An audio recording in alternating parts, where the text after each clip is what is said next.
Before you buy your next house hack, make sure that you know what your property is capable of renting for.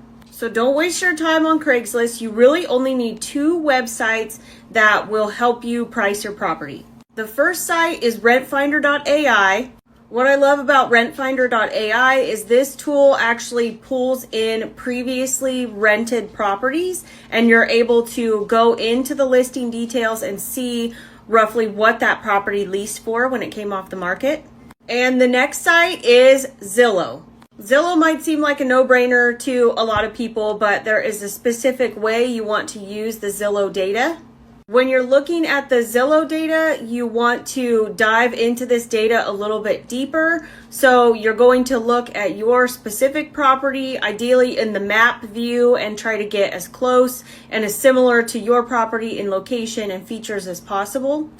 Then inside of the actual rental listings you're looking at as a comparable, you're going to scroll down to the listing and you want to look at the days it's been on Zillow and also the contact rate.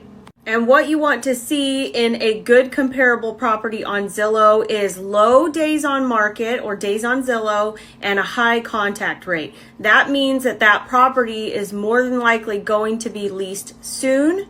This will, of course, vary based on your marketplace and how popular rentals are. Some markets have longer days on and lower contact rates simply because it's a smaller area. But generally speaking, if you have lower days on market and a high contact rate, or lower days on Zillow and a high contact rate, you're more likely to lease quickly, and that property is a good comparable, meaning it was probably priced right or presented well. So it should be a good one to compare your property to, because you don't want your property to sit on the market. So when it comes to looking at the Zillow data, you want to make sure that you're not really taking into consideration those properties that have long days on Zillow and a low contact rate, because those properties are most likely overpriced. Very similar to homes for sale. If there's longer days on market, it's most likely because the property is overpriced. So when you're going to price out your rental properties, just make sure that you get as detailed as possible